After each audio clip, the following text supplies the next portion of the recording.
My job is an electrical engineer. My current role as an electrical engineer is a engineering and technologies manager, where I manage a group of electrical engineers whose job it is to troubleshoot and maintain production test equipment in Lufkin, Texas for Lockheed Martin's Missiles and Fire Control. Electrical engineering discipline requires knowledge of electrical systems and how they operate.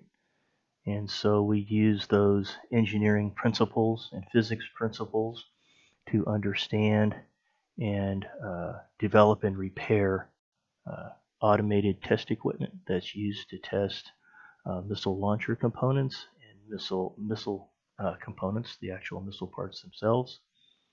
In my role, I also use managerial skills, people skills, financial skills, all of the skills that managers need to organize and lead their organizations to complete their missions.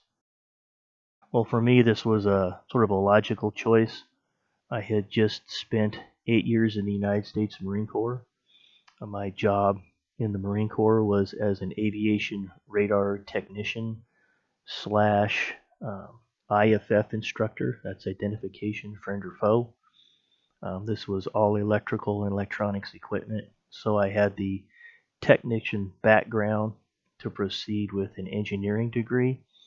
And at the time I was getting out of the Marine Corps, my parents generously offered to help me go to college if I chose to do that, and I did. So I became an electrical engineer. Interestingly enough, my father was also an electrical engineer working at the China Lake Naval Weapons Center. Electrical engineering requires a Bachelor's of Science in Electrical Engineer. That's a BSEE. This is a 4 to 6 year program, depending on what schools you go to, what your units per semester or quarter that you're taking, and how intensive you're taking your education. I've had a couple that are pretty close to each other that I would call my favorites, but both are along the same lines. Years ago, when I was living in California, I worked on a program called THAAD, which is the Terminal High Altitude Area Defense System. It is a medium range to long range endo and exo-atmospheric ballistic missile interceptor.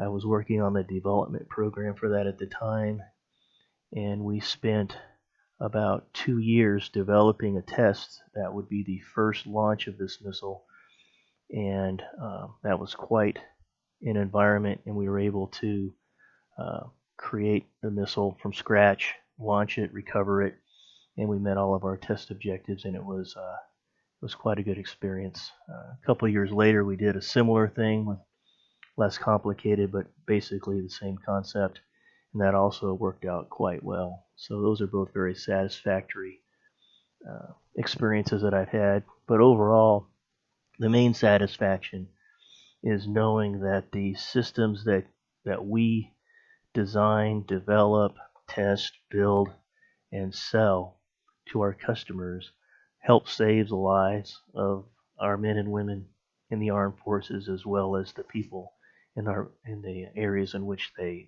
live. The main thing that most school-age kids fear about my field, which is electrical engineering, but engineering in general, is the fear of math.